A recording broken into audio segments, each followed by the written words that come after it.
بسم الله الرحمن الرحیم. السلام علیکم ورحمت الله وبرکاته. قدرمندو، زه محمد علي او تاسو ګورئ جیون نیوز. دا مهال مونږ په نوشیره کلا کې یو. د مفتي سردار علي حقانی صاحب دی اجرې ته راغلي یو او پرونه راسې په سوشل میډیا باندې چې کم د علماو خلاف یو رویه اختیار شوې ده، یو مذاق شروع شوی دی، د هغې باره کې راغلي یو. د اول خو د مفتي صاحب ډېره مننه چې هغې خپل کم قیمتي لمحات دي هغې نه موږ ته وخت راکړو. نو په دغې حوالې سره موږ مفتي صاحب سره خبرې کوو. تاسو موږ سره اوسئ. السلام علیکم. وعلیکم السلام ورحمت الله وبرکاته. مفتی صاحب، دا راته ووایه چې دا پرون راسې په سوشل میډیا باندې کم د علماو خلاف او بلکې خصوصا ستاسو خلاف څه الفاظ استعمالیږي او رویه اختیار شوې ده، دې څه وجه ده او د دې لږ تفصیل راته ووایي. حاجي، تاسو ته معلومه ده تقریبا دا کرونا په نوم باندې چې دا کومه بیماري ده، د هغې باره کې زما خپله رایه دا وه چې دا وایرس چا جوړ کړي د هغه نوم بیل ګیټس دی او دا کرونا چې دا میډین مین دی. د غیر مسلمو چې د اسلام د ختمولو کوم سازشونه دي، د مسلمان خلاف مخکې سټینګر میزایل، کروز میزایل، بی 52 تیاره وه، ډرون و. دې وخت کې د صرف مسلمان نه بلکې د مطلق انسانانو د خاتمې دپاره د غیرو یو سازش ده. بهرحال هغه کرونا اوس داسې یو وبایي صورت هغې اختیار کړ، بلکې چا کوم مقصد دپاره جوړ کړي و هغې نه هم اوس هغې پکې پخپله مبتلا شو. کوی مه کنه د بل سړي په لار کې، رحمان بابا فرمایي چې کوی مه کنه د بل سړي په لار کې، یو ورځ به ستا د کوی په غاړه لار شي. نو هغه ترتیب برابر شو، هغې پخپله په هغې کې واقع شو، په هغې کې پرېوت، په هغې کې مبتلا شو، چا چې د اسلام خلاف سازش شو. هغې مناسبت سره بیماري وه. زمونږ په پاکستان کې دې وخت کې مفتی اعظم پاکستان مفتی تقي عثماني صاحب هغې اعتدال یو انداز کې چې SOPs او احتیاطي تدابیر اختیارول. نو ما هغه خپله چې زما کومه رایه وه د هغه رایې باره کې پرون ما یو بل بیان ورکړ چې مسلمانان د کرونا باره کې احتیاط وکړي او خپل ځان بچو ساتي. په دې کې ما مخکې دا خبرې کړې چې 3 څیزونه ضروري دي. پهله څیز ده رجوع الله ده. هر قسمه وبا چې الله غواړي به ختمیږي. که موږ احتیاط هم کو خو چې الله رب العزت غوښتي نه، نو هغه زموږ د احتیاط نه باوجود موږ په بیمارۍ کې مبتلا کیدی شو. دا زموږ ایمان هم دی او دا زموږ عقیده هم ده. نو د احتیاط سری رجوع الله ضروري ده او احتیاط سری توبه موږ له پکار ده. وبا په احتیاط په خپل ځای دی او توبه په خپل ځای ده. موږ د توبې اهتمام وکړو هغې مناسبت سره او د احتیاطي تدابیر اختیارول. او دریم نمبر څیز الصدقات رد بله، چې صدقاتو سره بلاګانې وباګانې رد کیږي. دغې مناسبت سره ما هغه خپله رایه کې تبدیلي راوسته. رایه بدلول دا څه د شریعت بدلول نه دي، رایه بدلول دا د قرآن او د حدیث مخالفت نه دی. بهرحال هر اعتدال درجه کې زموږ لوی لوی ملک غټ غټ علما دي، د هغې زما خپله مخکې یو رایه وه، هغه رایه ما بدله کړه هغې مناسبت سره. نو امتي مسلمه ته موږ پیغام ورکړو، خلکو د هغې نه یو ګپ جوړ کړو. دا کومه خبره چې سافټویر اپډیټ جمله چې چا ویلې ده، دا که د هر چا ته طرف وي، که دا د محکمې د طرف نه دا سافټویر اپډیټ شو، که دا د DPO د طرف نه زه د DPO مذمت کوم، که دا د IG د طرف نه زه د هغه مذمت کوم.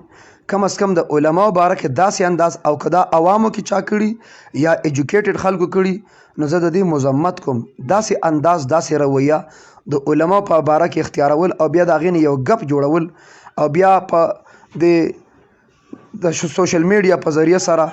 یا د ټیک ټاک په ذریعه سره د نورو علماو یا زما ذاتي ډېر داسې کسان دي چې یو کس ته زه به نوم واخلم خو مناسب نه دی چې زه نوم واخلم، هغه دپاره عقل دپاره اشاره کافي ده. هغه له پکار دا چې د براعت اعلان وکړي او توبه وباسي او بیا معافي وغواړي چې داسې انداز کې چې په هغې خپل ټایم پاس کړي. اگر کرونا باره کې زما یو مزاحي غونته انداز به ما مخکې اختیارو، هغه هماغه زړې خبرې خلکو بیا د زمونږ د جان د نقصان دپاره یا داسې نورو طریقې خلکو اختیار کړي، نو دا مناسب نه دي. بلکې د دې دپاره سخت وعیدونه راغلي. مخکینی زما دې باره کې کلیپ چلیږي چې مخکې به چا ګناه وکړه نو د هغه ګناهګار ګوره اچھا چې به ګناه وکړه جی جی د هغه ظاهر به مسح شو. جی قرآن ذکر کړي ولقد علمتم الذين اعتدوا منكم في السبت فقلنا لهم كونوا قردة خاسئين. بني اسرائیل کې هغه خلک چې هغې د خلاف ورزي وکړه، ګناهونو کې مبتلا شو، د الکان نه شادوګان بیزوګان بندر جوړ شو او د مشران نه خنزیران جوړ شو. په دې امت کې د شرابي ظاهر نه مسح کېږي، که یو سړی شراب څکي د هغه ظاهر نه مسح کېږي. په دې امت کې یو سړی زنا کوي د هغه نه خر خنزیر سپی نه جوړېږي، د هغه نه بیزو شادو نه جوړېږي. دا د دې امت عظمت هم کېدی شي او دا زما د پیغمبر صلی الله علیه وسلم برکت دی چې په ګناهونو سره د چا ظاهر نه مسح کېږي. نو ظالمانو چې د یو شرابي ظاهر نه مسح کېږي او په ګناهونو کې مبتلا د هغه ظاهر نه مسح کېږي، نو یو کس د عالم د تصویر نه سر کټ کړي او د سپي تنې سره ولګي او په فیسبوک باندې شیر کړي، د عالم د تصویر نه سر کټ کړي، د خر تنې سره ولګي، د خنزیر تنې سره ولګي، د یو ډم یا د یو جړه ښځې تنې سره ولګي او په فیسبوک باندې شیر کړي. زه دې مسلمانان ته وایم چې ته خلکو ته څه شو کې، ته خلکو ته څه چې ستا د دې زمانې د عالم چې ستا د پلار نکاح تړلې ده، ستا د نیکه نکاح یې تړلې، ته خلکو ته څه وایي چې د دې زمانې د عالم خر دی، د دې زمانې د عالم سپی دی، د دې زمانې د عالم د خنزیر دی. لہذا دا یو ګناه کبیره ده. د علماء په شان کې ګستاخی کول، چا چې څومره ګستاخی کړي دي هغه دا قابل مذمت دي، هغې د توبه وباسي. پاتې شو علماء خپل آپس کې مابین کې اختلاف رائے د علماء وي، خو که علماء ولم پکار دي چې بل عالم بارک داسې استهزاء والا داسې سپکې خبرې نه کوي، او بل چې کم خلک ایجوکیټډ خلک یا سافر اپډیټ دا کومه خبره دا کدار چې دا که د محکمې د طرف نه زه د هغې مذمت کوم او دا ښه خبره نه. کم از کم تاسو امت مسلمه ته څه تجویز ورکوئ؟ موږ الحمدلله د امت د اصلاح کوشش کړی دی، د عقیدې اصلاح کوو، د عمل اصلاح کوو. موږ الحمدلله د امت د اخلاقو اصلاح کړې ده. موږ ځای په ځای باندې تربیتي اصلاحي نشستونه مقرر کړي تر دې پورې چې موږ په پولیس لین کې پولیس محکمې افسرانو راغوښتي یو. موږ هغې ته اصلاحي بیان کړی دی چې جرم به څنګه ختمیږي او جرمونو ختمولو طریقه څه ده. د جرم ختمولو طریقه دې دا نه چې افراد دې زیات شي، نفرت دې زیاته شي. د مسلمانانو په زړه کې د شراب نفرت پیدا کړي، د مسلمانانو په زړه کې د زنا نه نفرت پیدا کړي، د مسلمان په زړه کې د قتل نه نفرتونه پیدا کړي او خپل منځ کې مینه محبت پیدا کول او خشیت الهي د چا په زړه کې چې د الله تعالی یره رااله او کم کس د الله نه ویریده دی به شراب نه څکي، دی به قتلونه نه کوي، دی به جرمونه نه کوي. اصل سیز هغه خشیت الهي او خوف الهي دی. ما الحمدلله په سند کې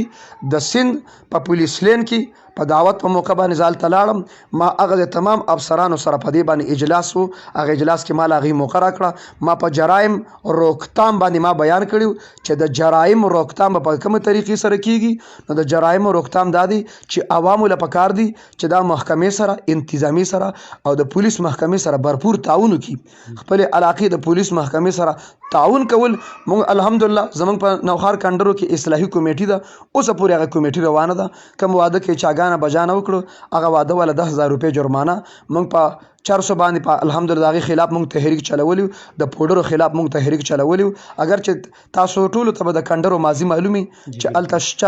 چرس په کوم انداز کې خرڅېده، هغه کومو کورونو والا چې چرس خرڅول د هغې تبلیغ کې وختونه ولګول، د هغې په کور کې د بناتو مدرسې دي، د هغې د کور نه د قرآن د درسونو اوازونه اوس راځي. هغه کندرو کې بیا د دې اختر نه چې ما پرونم زموږ د علاقې د محکمې او زموږ د نوشیره کلان د تاڼې چې کوم ایسیچو دی جاوید اختر صاحب، هغې الحمدلله زموږ ډېر ریسپیکټ او احترام وکړ، هغې سره زموږ ډېر ټایم تیر شو. ما هغې ته وی چې د مخکې کلونو په اعتبار سره موږ سره به د انتظامي ول ربط یو تعلق، زموږ انتظامي سره تعاون، هوایي فایرنګ په حوالې سره چې هوایي فایرنګ تاسو په موبایل باندې ولیکل چې هوایي فایرنګ منع هي. موږ د مساجد ټولو امامانو ته لیټر وکړو. زموږ چې کوم اصلاحي کمیټې ده د هغې زموږ چې کوم مشر دی هغه په کندرو کې قاری سید عابد شاه غني صاحب، هغه زموږ د هغې مشر دی. زه جنرال سیکرټري م د اصلاحي کمیټې د هغې کمیټې د هغې زه هغه خپل خدمات عرضه کوو. نو ما هغه کمیټې په وساطت سره موږ په مساجدو کې اعلان وکړ د هوایي فایرنګ چې دا د موږ او عقلي خبره هم وکړه خلکو ته چې خلک په دشمن ډس کوي نو دشمن د ټوپک او تماچه ونیسي. نو ته چې اسمان ته تماچې له ټوپک له مخکې او مشین له مخکې او ته فضا ته مخکې او ډزې کوې نو ته به چا ډزې کوې؟ ستا ټارګېټ څوک دی؟ نو دې وجې نه او بیا کارتوس لاړ شي بیا واپس راځي قیمتي جانونه چې کوم دي هغه ضایع کېږي په دې سره دا د مال زیات دی د کارتوس دا پیسې د جومات کې ورکه مدرسې له ورکه یتیم له ورکه کونډو له ورکه نو الحمدلله موږ په بھرپور انداز کې محنت وکړو بیا د علاقې د انتظامی مشران رال مرکزی جومات ته او د علماو شکریای ادا کړه چې ستاسو د علماو په تعاون سره موږ ته ډېر خیر ورسېد او موږ ته اساني میلو شوه نو موږ انتظامی ولا سره بھرپور تعاون کوو خو انتظامی ولا پکار دي چې کم از کم د علماو عزت او احترام دا برقرار وي او داسې قسم الفاظ کدا انتظامی ولم کړي چې سافټویر اپډیټ نو زه د دې جملې مذمت کوم دا خو رائے د کرونا باره کې پهله یو شان رائے بیا رائے بدل شوه نو شریعت موږ بدل نه کړ اسلام هم بدل نه کړ قرآن او حدیث هم بدل نه کړ رائے د علماو یو رائے د بل عالم یو رائے د رائے اختلاف خپل آپس کې مابین کې نو لحاظ دا خبرې نه دي کول پکار علماو په شان کې بېدبي ګستاخي ولا کلمات نازیبه کلمات او یا که د مولانا بجلیګر صاحب دی یا زمون ډیر مشران علما دي دا غي کله کله اندازې بیا داسې مزاح انداز کې راشي هغه هم د خلکو دلجویۍ دپاره بوریت ختمولو دپاره نو د ټیک ټاک والا چې دا کوم ماسټران دي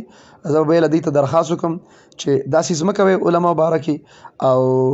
کم از کم دا که اوسه پورې م څه کړي دي نو دین د براعت اعلان وکړي لایو راځي او که کلیپ کوي دا نومونه نه اخلم کسان زه پیژنم ټول مفتی صاحب دا راته ووایه چې کم خلک د علماو بیادبي کوي ګستاخي کوي نو د دې زمونږ په شریعت کې د دې څه وعید دی علامه شامی رحمت الله علیه ذکر کړی دی فتاوی عالمگیریم دا ذکر کړی من شتم عالما چا چې یو عالم ته کنځل وکړو بغیر سبب ظاهر خیف علیه الکفر په هغه باندې یره د دې چې دا سړی کافر شو او بل یو روایت کې دا سری چې من ابغض عالما چا چې عالم سره بغض او ساتکینه وکړه فقط کفاره دا سړی کافر شو او امرأة طالق په د باندې د خزه طلاقېږي عالم سره چا بغض او ساته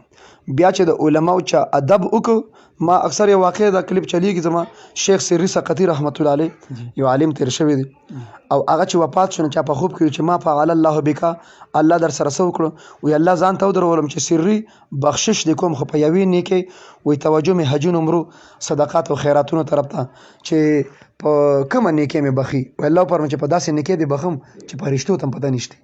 وی رب داسې نیکي ده وی ته د دریا د سین په غاړه کې نستی او دست کو خلان د ښکته امام احمد ناستو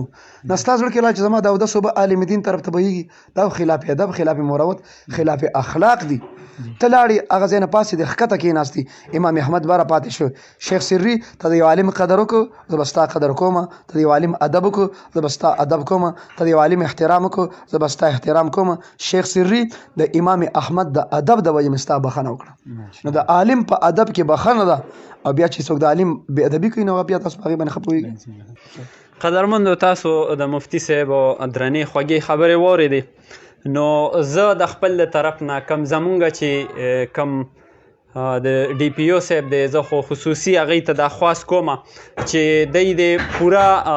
انویسټیګیشن وکړي او کم د سافټویر اپډیټ دا خبره چې دا چا شیر کړې ده د کم ځای نه دغه شوې نو د دې دپاره خپلې ادارې دي هغوی دې بھرپور او بلکې فلپور دغه خلکو هغوی انویسټیګیشن وکړي او دغه خلک دې ګرفتار کړي کوم چې زمونږ د علمای حق د هغوی مذاق وړاوئ او هغوی پسې پروپیګنډې کوي نو د دغې خلکو خلاف دې بھرپور کاروایي وکړي شي او په دغه یو څو خبرو باندې تاسو نه اجازت غواړم د الله په امان